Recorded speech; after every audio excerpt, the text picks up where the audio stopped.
Hello, কী অবস্থা সবার? কেমন আছো সবাই? তোমাদের সকলকে এলমিয়ার্সে স্বাগতম।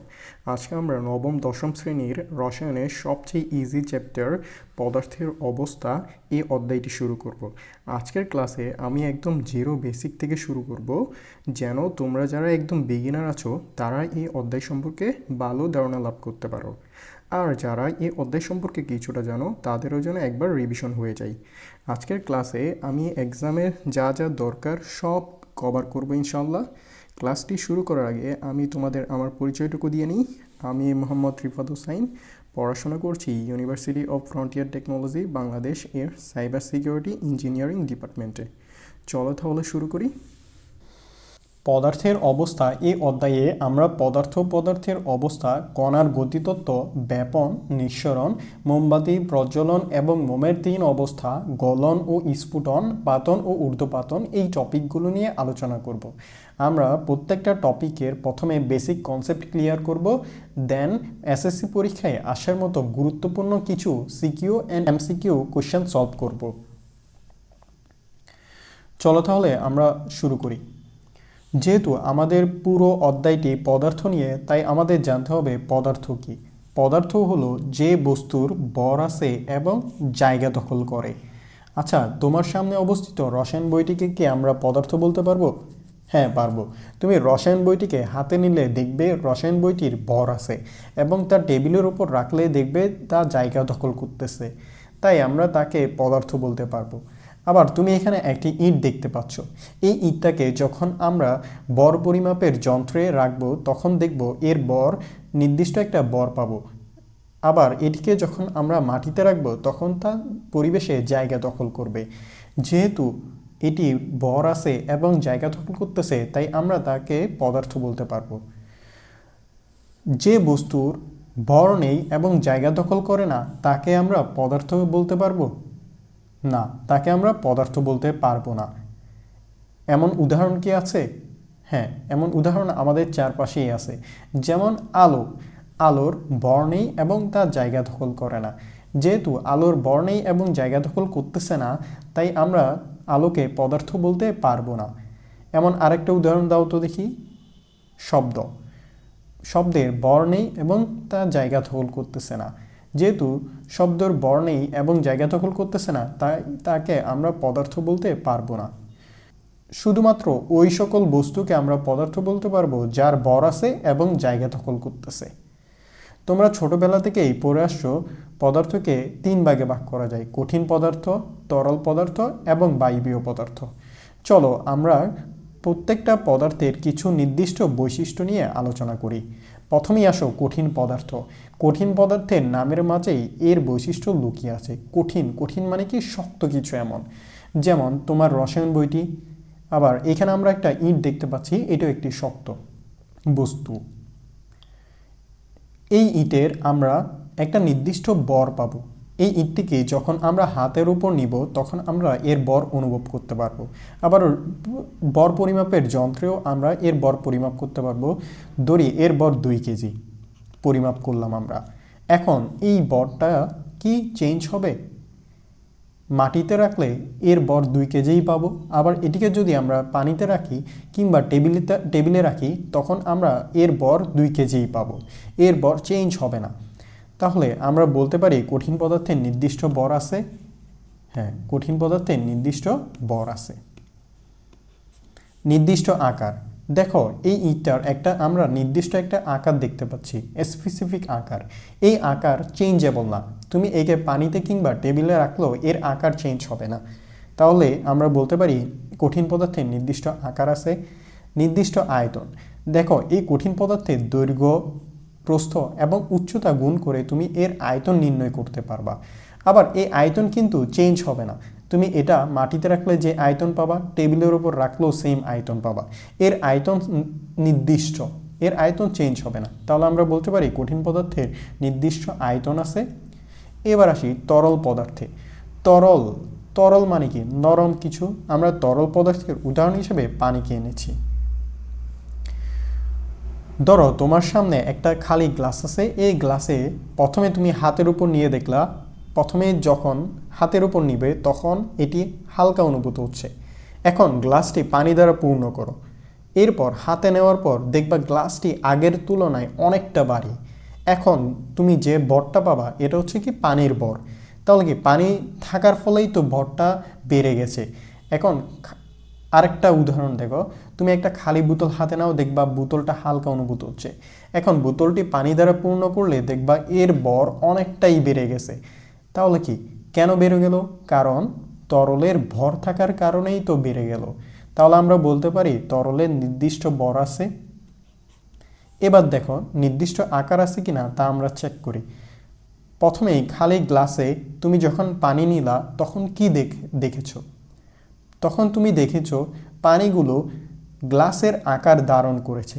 এবার গ্লাস থেকে তুমি একটা খালি বোতলে পানিগুলো নেওয়ার ফলে কি হলো? পানি কিসের আকার ধারণ করেছে? বোতলের আকার ধারণ করেছে। আবার তুমি বোতল থেকে পানি যদি বালতিতে নাও তখন কি দেখবা? পানি বালতির আকার ধারণ করতেছে। তাহলে এর আকার কি নির্দিষ্ট? না, এর আকার বারবার চেঞ্জ হচ্ছে। তুমি যে পাত্রে রাখতেছো সেই পাত্রের আকার ধারণ করতেছে। তাহলে কি আমরা বলতে পারি পানির নির্দিষ্ট আকার নেই? তাহলে আমরা লিখি পানির নির্দিষ্ট আকার নেই। পানির নির্দিষ্ট আকার নেই। এবার আসে নির্দিষ্ট আয়তন। তুমি সাপোজ ধরো তুমি দোকান থেকে 1 লিটার পানি কিনেছো।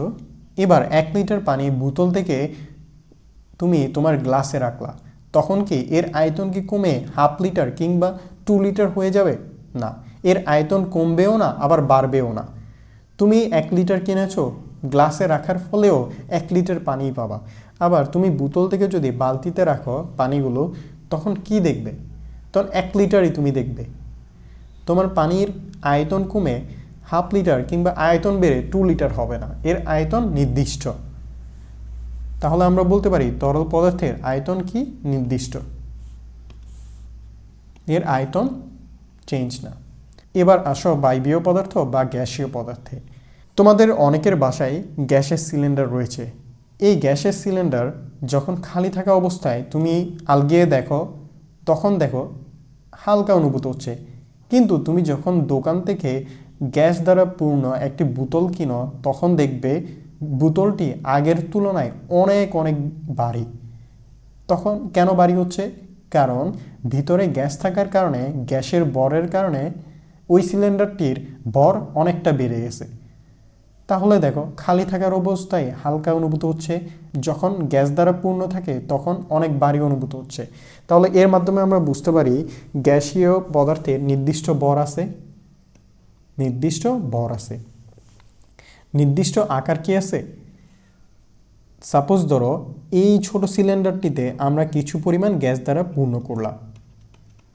এখন এই গ্যাসের অণুগুলো সিলিন্ডারে প্রবেশ করার পর পুরো সিলিন্ডারের আয়তন জুড়ে অবস্থান করবে। অর্থাৎ তখন গ্যাসের অণুগুলো সিলিন্ডারের আয়তন ধারণ করতেছে, অর্থাৎ সিলিন্ডারটির আকার ধারণ করতেছে। এখন ছোট সিলিন্ডার থেকে গ্যাসগুলো বের করে যদি আমি বড় সিলিন্ডারে প্রবেশ করাই, তখন দেখব গ্যাসের অণুগুলো বড় সিলিন্ডারের পুরো আয়তন জুড়ে অবস্থান করতেছে এবং তার বড় সিলিন্ডারটির আকার ধারণ করতেছে। তাহলে এর আকার তো চেঞ্জ হচ্ছে।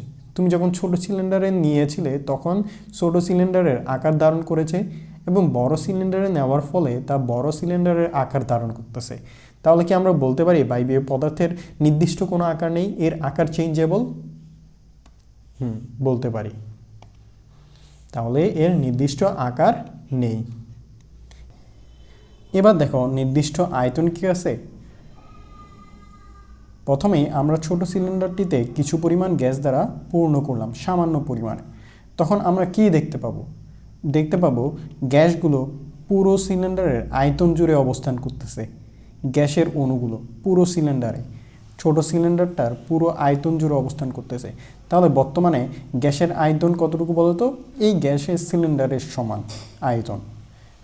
কিন্তু আমি যখন এই সিলিন্ডার থেকে গ্যাসগুলোকে বের করে সমপরিমাণ গ্যাসকে যখন বড় সিলিন্ডারে প্রবেশ করাবো, তখন আমি আয়তন দেখতে পাবো এই বড় সিলিন্ডারের আয়তনের সমান। কারণ গ্যাসের অণুগুলো পুরো সিলিন্ডার জুড়েই অবস্থান করতেছে, পুরো সিলিন্ডার জুড়েই, তখন গ্যাসের আয়তন হয়ে যাবে এই বড় সিলিন্ডারের আয়তনের সমান। তাহলে আমি কি আয়তন নির্দিষ্ট পাচ্ছি? না, আয়তন চেঞ্জ হচ্ছে। যখন আমি যেই পাত্রে রাখবো গ্যাসীয় পদার্থকে, তখন সেই পাত্রের আয়তন ধারণ করতেছে। তাহলে আমরা বলতে পারি গ্যাসের নির্দিষ্ট আয়তন নেই। আমরা তরল পদার্থ এবং বায়বীয় পদার্থের মধ্যে কিছু স্পেসিফিক পার্থক্য দেখিনি। তুমি দেখতেছো তরল পদার্থের নির্দিষ্ট আকার নেই এবং বায়বীয় পদার্থেরও নির্দিষ্ট কোনো আকার নেই, কারণ উভয়ে যে পাত্রে রাখতেছো সেই পাত্রের আকার ধারণ করতেছে। কিন্তু আমরা যখন দেখতেছি তরল পদার্থের নির্দিষ্ট আয়তন আছে, কিন্তু বায়বীয় পদার্থের নির্দিষ্ট আয়তন নেই। কারণ কি? দেখো, তুমি একটা বোতল নিলাম, খালি বোতল নাও, 1 লিটারের খালি বোতল নাও। খালি বোতল নেওয়ার পর তুমি বোতলটি অর্ধেক পূর্ণ করো, অর্থাৎ আমি আধা লিটার পানি নিলাম বা হাফ লিটার পানি নিলাম, তখন আমি কতটুকু পানি দেখতে পাবো? বোতলের অর্ধেক পানি দেখতে পাবো। তরল পদার্থের যে তরল পদার্থ আমি যতটুকু নিব ততটুকুই ওর আয়তন ধারণ করতেছে। কিন্তু আমি যদি গ্যাসীয় পদার্থের ক্ষেত্রে দেখি, আমি সামান্য পরিমাণ, একদম অল্প পরিমাণ গ্যাস আমি ছোট সিলিন্ডারে যখন প্রবেশ করাবো, গ্যাসের অণুগুলো ছুটাছুটি করবে এবং এটা হচ্ছে পুরো সিলিন্ডারের আয়তন জুড়ে থাকবে, একদম পুরো সিলিন্ডারের আয়তন জুড়ে। কিন্তু পানির ক্ষেত্রে দেখো, তরলের ক্ষেত্রে উপরের বোতলের উপরে অর্ধেক কিন্তু খালি আছে, এখানে কোনো তরল পদার্থ নাই। তুমি যতটুকু পানি নিয়েছো ততটুকুই পানি তুমি দেখতে পাচ্ছ, যতটুকু আয়তনের পানি নিয়েছো, বাকি অর্ধেক কী আছে? খালি আছে। কিন্তু গ্যাসের সিলিন্ডারের ক্ষেত্রে তুমি অল্প পরিমাণ গ্যাস নিলেও তা শুধুমাত্র তলানিতে পড়ে থাকবে না, এটা একদম পুরো আয়তন জুড়ে অবস্থান করতেছে। তুমি যখন এখান থেকে বের করে বড় সিলিন্ডারে প্রবেশ করাবা, তুমি শুধু নিচে তলানিতে পড়ে থাকতে দেখবা না গ্যাসগুলোকে, তুমি দেখবা পুরো সিলিন্ডারের আয়তন জুড়ে অবস্থান করতেছে। এই জন্য বায়বীয় পদার্থের নির্দিষ্ট আয়তন নেই। এবার আমরা একটা টার্ম নিয়ে আলোচনা করি, সেটা হচ্ছে কি, তাপমাত্রা পরিবর্তন করলে একই পদার্থের কঠিন, তরল ও গ্যাসীয় অবস্থায় রূপান্তর করা যায়। তাপমাত্রা কি বলতো? তাপমাত্রা হচ্ছে তাপের পরিমাণ। তাপমাত্রা কি? তাপমাত্রা হলো তাপের পরিমাণ। তাপমাত্রা পরিবর্তন কিভাবে হয়? তাপ প্রয়োগ করলে অথবা তাপ হ্রাস করলে তাপমাত্রা পরিবর্তন হয়। একই পদার্থ বলতে কি বোঝাচ্ছে?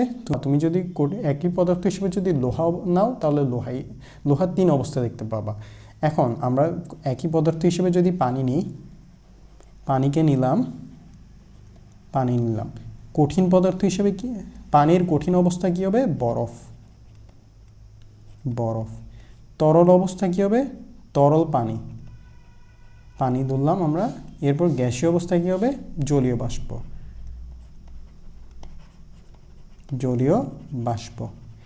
এখন আমরা তাপমাত্রা পরিবর্তন করব কিভাবে? তাপ প্রয়োগ করে। দেখো, আমরা বরফকে প্রথমে তাপ দিলে সেটি কিসে পরিণত হবে? পানিতে। আবার পানিকে যদি তাপ প্রয়োগ করি তখন সেটি কিসে পরিণত হবে? জলীয় বাষ্পে পরিণত হবে। তাহলে দেখো, আমরা তাপমাত্রা পরিবর্তন করে পানির বরফ, কঠিন অবস্থা বরফ, তরল অবস্থা পানি, আবার গ্যাসীয় অবস্থা জলীয় বাষ্পে কী করতে পারতেছি? রূপান্তর করতে পারতেছি। চলো তাহলে নেক্সট টপিকে যাই। আচ্ছা বলো তো, পদার্থ কী দিয়ে গঠিত? পদার্থ ক্ষুদ্র ক্ষুদ্র কণা দ্বারা গঠিত। এইখানে আমরা একটা পদার্থ দেখতে পাচ্ছি, একটা ইট দেখতে পাচ্ছি। এই ইটটা হচ্ছে একটা পদার্থ। এই পদার্থটি আমরা যখন মাইক্রোস্কোপ যন্ত্রের নিচে দেখব, তখন দেখব আমরা এই পদার্থটা ক্ষুদ্র ক্ষুদ্র কণা দ্বারা গঠিত হচ্ছে। এই কণাগুলো পরস্পরের কাছাকাছি অবস্থান করে পুরো পদার্থটাকে গঠন করতেছে। এখন এই কণাগুলোর অবস্থানের উপর ভিত্তি করে আমরা পদার্থটিকে কঠিন কিংবা তরল কিংবা বায়বীয় অবস্থায় দেখতে পাবো। এখন যখন দূরত্ব একটা পদার্থে যখন কণাগুলোর মাঝে দূরত্ব কম থাকবে, তখন আমরা সেই পদার্থটিকে কঠিন অবস্থায় দেখতে পাবো। আবার যখন দূরত্বটা কিছুটা বেড়ে যাবে, তখন আমরা সেই পদার্থটিকে তরল অবস্থায় দেখতে পাবো। আবার আরেকটি পদার্থের কণাগুলোর মধ্যবর্তী দূরত্ব যখন অনেক বেশি বেড়ে যাবে, তখন আমরা সেই পদার্থটিকে বায়বীয় অবস্থায় দেখতে পাবো। দেখো, কঠিন অবস্থায় কণাগুলোর মধ্যবর্তী দূরত্ব কি? কম। তরল অবস্থায় মধ্যবর্তী দূরত্ব কঠিন অবস্থা থেকে কিছুটা বেশি। বায়বীয় অবস্থায় মধ্যবর্তী দূরত্ব অনেক বেশি। এখন দেখো, এটা একটা কণা এবং এটা আরেকটা কণা। এই কণার মধ্যবর্তী যে দূরত্ব, এই দূরত্বকে বলা হয় আন্তঃআণবিক দূরত্ব বা আন্তঃকণা দূরত্ব। কি বলা হয়?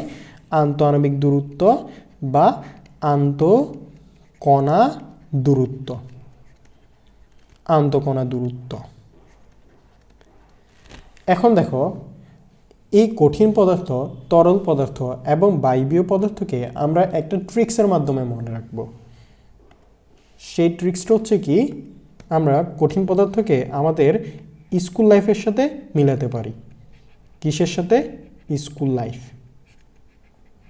আবার তরল পদার্থকে আমরা কি দিয়ে মনে রাখবো? কলেজ লাইফ দিয়ে। College life. এবং বায়বীয় পদার্থকে আমরা বিশ্ববিদ্যালয় লাইফ দিয়ে মনে রাখব। বিশ্ববিদ্যালয়। ওকে। ব দিয়ে বিশ্ববিদ্যালয়, ব দিয়ে বায়বীয়। ওকে। আর এই যে কণাগুলো দেখতে পাচ্ছ, এগুলোকে তুমি এবং তোমার ফ্রেন্ড হিসেবে চিন্তা করতে পারো। সাপোজ ধরো এই কণাটা হচ্ছে তুমি এবং এই চারিপাশের কণাগুলো হচ্ছে তোমার স্কুল ফ্রেন্ড। এই কণাটা হচ্ছে তুমি এবং চারিপাশের যে কণাগুলো আছে এগুলো হচ্ছে তোমার পূর্বের স্কুল ফ্রেন্ড। এই কণাটা হচ্ছে তুমি এবং চারিপাশের যে কণাগুলো দেখতে পাচ্ছ এগুলো তোমার পূর্বের স্কুল ফ্রেন্ড। ওকে। আচ্ছা, তুমি এখন তোমার স্কুলে পড়তেছো, তোমার স্কুল ফ্রেন্ডের সাথে তোমার নিয়মিত দেখা হচ্ছে, তোমাদের মাঝে এখন বন্ধুত্বের আকর্ষণটা অনেক ভালো, অনেক বেশি। তোমরা একই সাথে প্রত্যেক দিন একই বেঞ্চে বসে ক্লাস করতেছো, বিকেলে কিংবা টিফিন পিরিয়ডে একসাথে খেলাধুলা করতেছো, কিংবা কোনো জায়গায় একসাথে ঘুরতে যাচ্ছ। তোমাদের আকর্ষণটা অনেক বেশি, দূরত্বটা অনেক কম। তোমার ফ্রেন্ড এবং তোমার মাঝামাঝি যে গ্যাপ, যে দূরত্ব, এটা অনেক কম। তোমাদের আকর্ষণটা এখন অনেক বেশি। কিন্তু তুমি যখন কলেজ লাইফে উঠবা, দেখবা তুমি যে কলেজে চান্স পেয়েছো, তোমার ফ্রেন্ড সেই কলেজে চান্স নাও পেতে পারে। হয়তোবা সে পাশের কোনো কলেজে চান্স পাবে। তখন দেখবা তোমার সাথে তোমার ফ্রেন্ডের নিয়মিত আগের মতো তোমার স্কুল লাইফে যেমন প্রত্যেক দিন দেখা হতো, কলেজ লাইফে কিন্তু প্রত্যেক দিন দেখা হবে না। মাসে হয়তোবা একদিন কিংবা 2 দিন দেখা হবে। তোমাদের মাঝে এখন দূরত্ব তৈরি হচ্ছে, আকর্ষণটা কি হচ্ছে? কমে যাচ্ছে। তোমাদের যে বন্ধুত্বের আকর্ষণ ছিল আগে, সেটা এখন কমে যাচ্ছে। তোমাদের মাঝে এখন দূরত্ব তৈরি হবে। এবং তুমি যখন বিশ্ববিদ্যালয়ে উঠবা, তখন দেখবা তুমি তোমাদের সাপোজ ধরো তোমাদের আগে বাসা ছিল চট্টগ্রামে, এখন তুমি চান্স পেয়েছো ঢাকা বিশ্ববিদ্যালয়ে। তোমার আগের স্কুল ফ্রেন্ডরা রাজশাহী বিশ্ববিদ্যালয় কিংবা চট্টগ্রাম বিশ্ববিদ্যালয়ে চান্স পেয়েছে। তখন দেখবা তোমার আগের স্কুল ফ্রেন্ডের সাথে দেখা হবে কখন বলো তো? 1-2 বছর পরে, যখন তোমাদের বিশ্ববিদ্যালয় বন্ধ পড়বে, ঠিক তখন হয়তোবা দেখা হবে।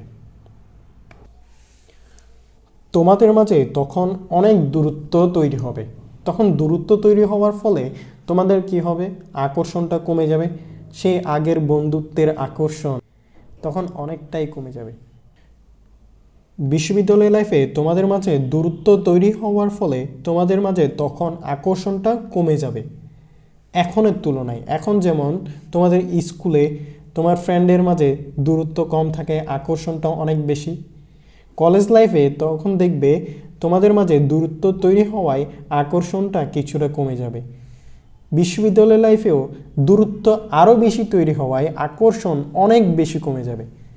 তাহলে এখন বলো তো, কখন দূরত্বটা বেশি থাকে? বায়বীয় পদার্থে। বিশ্ববিদ্যালয় লাইফে তখন দূরত্ব বেশি থাকবে।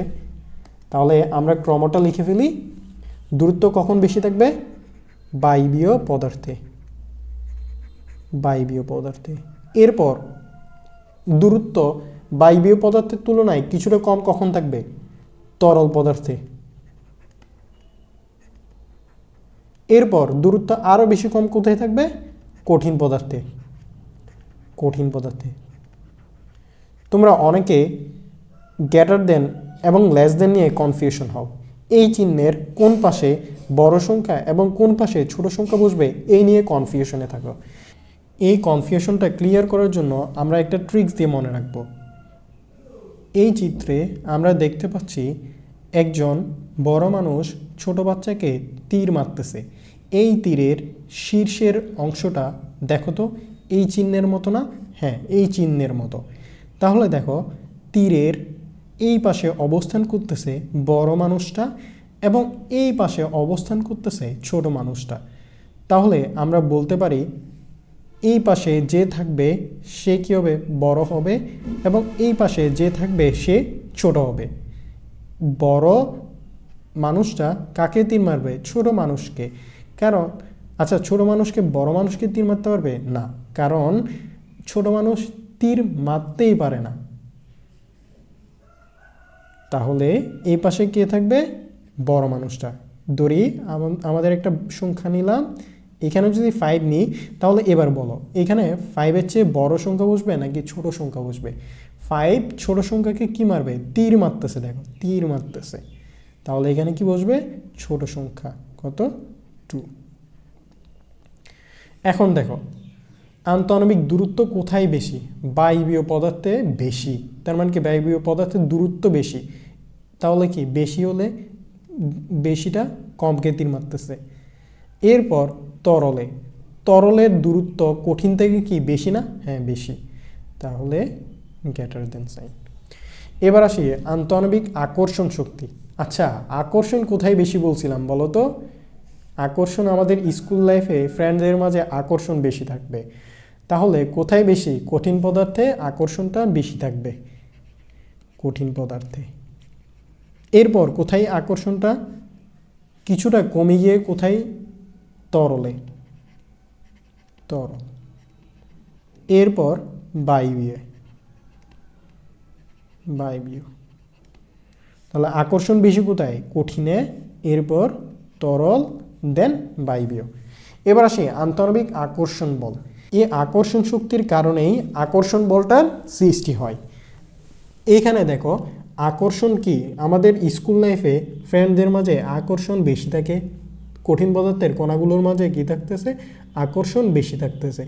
তাহলে আকর্ষণ বেশি বিদায় এখানে কি হবে? আকর্ষণ বলটা বেশি। তরল পদার্থে আকর্ষণ বলটা কঠিন পদার্থের তুলনায় কিছুটা কম, এবং বায়বীয় পদার্থের আরও বেশি কম। তাহলে আকর্ষণ বল সবচেয়ে বেশি কোথায়? কঠিন পদার্থে, তারপর তরল পদার্থে, তারপর বায়বীয় পদার্থে। এবার আসো গতিশক্তিতে। এই দেখো চিত্রে এটা হচ্ছে তুমি এবং চারিপাশে হচ্ছে তোমার বন্ধু। এখন দেখো তোমাদের মাঝে আকর্ষণ অনেক বেশি, আকর্ষণ বেশি, আকর্ষণ বেশি এবং গ্যাপটা কম। এখন দেখো তুমি কি মুক্তভাবে এখন ছুটোছুটি করতে পারবা? না। তুমি কি এখন তোমার গতি বাড়বে? এখন না, গতি বাড়বে না। মুক্তভাবে ছুটোছুটি তুমি করতে পারবা না। আচ্ছা, গতি বাড়তেছে না কেন? কারণ গতিশক্তি কম। তাহলে আমরা বলতে পারি কঠিন পদার্থে গতিশক্তি কম থাকবে। হ্যাঁ। তরল পদার্থের ক্ষেত্রে দেখো তরল পদার্থে কিছুটা গ্যাপ আছে কঠিন পদার্থের তুলনায়, কিছুটা ফাঁকা স্থান আছে, দূরত্ব আছে। তাহলে দেখো তুমি এখন চাইলে কঠিন পদার্থে তুমি ছোটাছুটি করতে পারো নাই, কিন্তু তরল পদার্থে এখন চাইলে তুমি কিছুটা ছোটাছুটি করতে পারবা। তাহলে তোমার কি কঠিন পদার্থের তুলনায় গতিশক্তি কী হচ্ছে? কিছুটা বৃদ্ধি পাচ্ছে। আবার বায়বীয় পদার্থে দেখো গ্যাপ অনেক বেশি, আকর্ষণ অনেক কম, এদের মাঝে আকর্ষণ কম। তাহলে এই এখন মুক্তভাবে ছোটাছুটি করতে পারবে। হ্যাঁ, মুক্তভাবে এখন ছোটাছুটি করতে পারবে। তাহলে বলো তো গতিশক্তি সবচেয়ে বেশি কোথায় হবে? বায়বীয় পদার্থে। বায়বীয় পদার্থে গতিশক্তি কী হবে? সবচেয়ে বেশি হবে। কারণ কি বলো তো? কারণ আকর্ষণ সবচেয়ে কম। এরপর কার কাছে?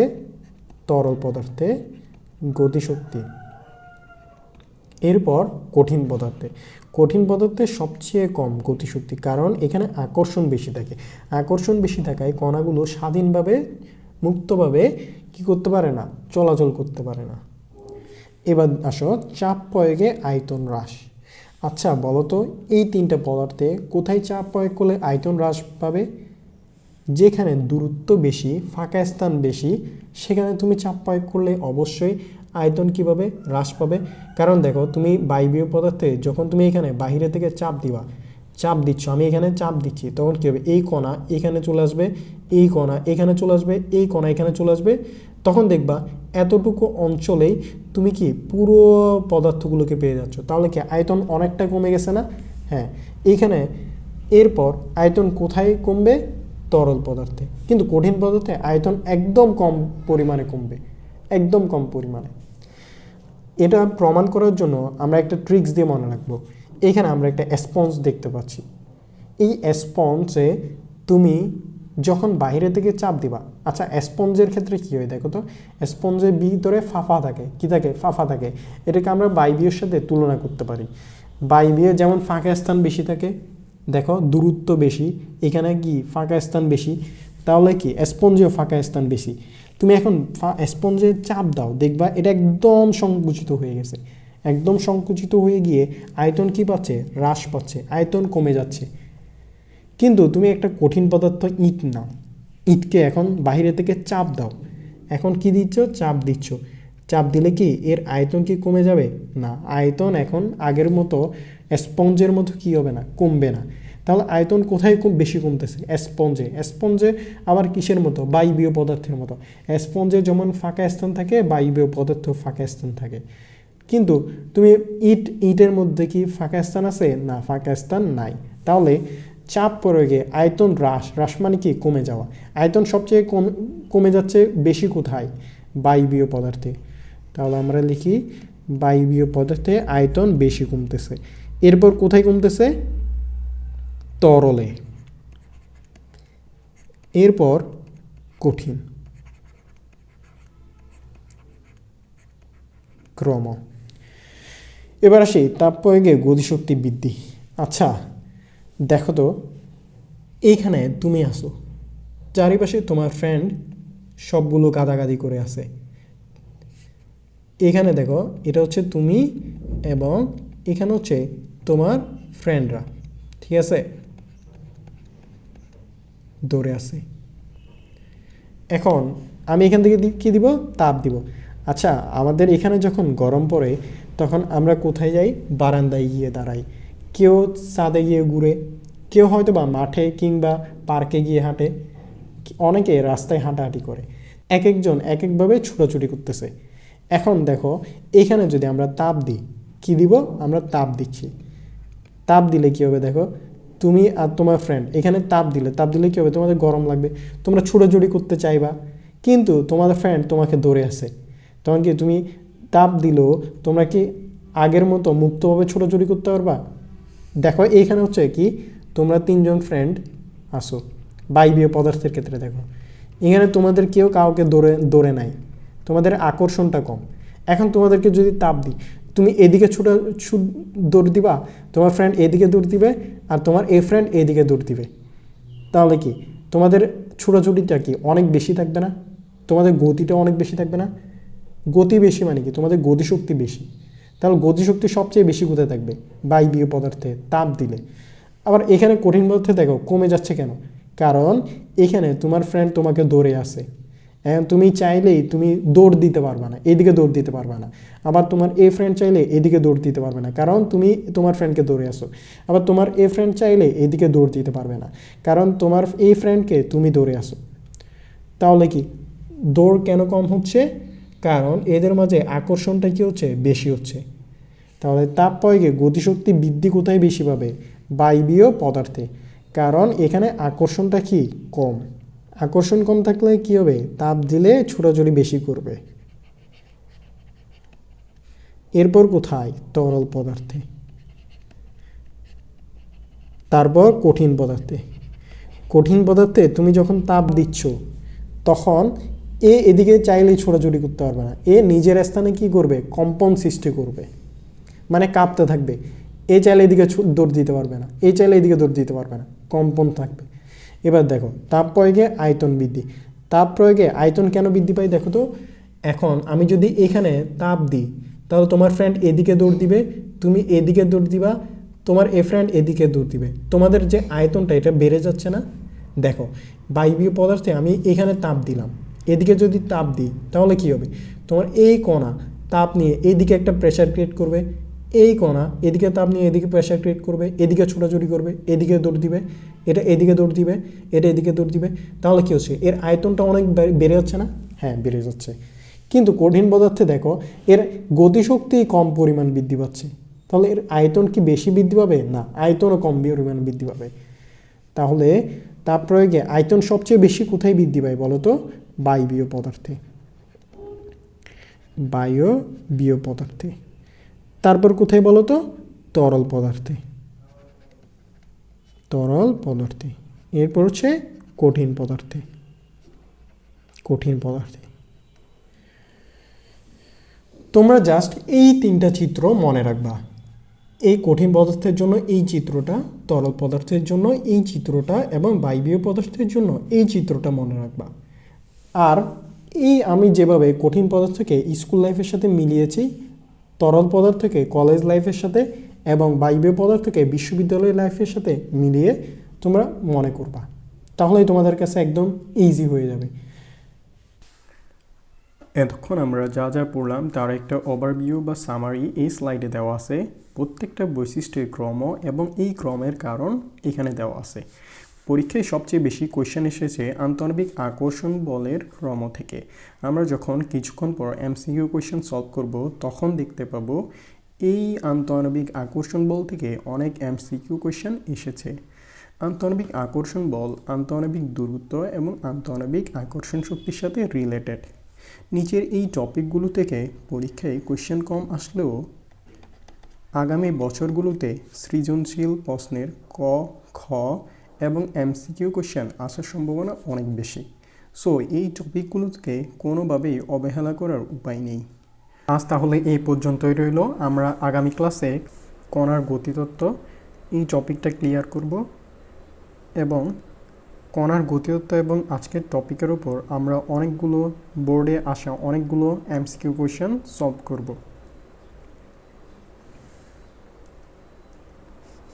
এই লেকচারে আমরা পদার্থের অবস্থা এই টপিকটা শেষ করেছি। আগামী ক্লাসে আমরা কণার গতিতত্ত্ব টপিকটা শেষ করব, এবং পদার্থের অবস্থা এবং কণার গতিতত্ত্ব এই দুইটা টপিকের উপর অনেকগুলো এমসিকিউ কোয়েশ্চেন সলভ করব, যেগুলো বোর্ডে আসা সম্ভাবনা অনেক বেশি।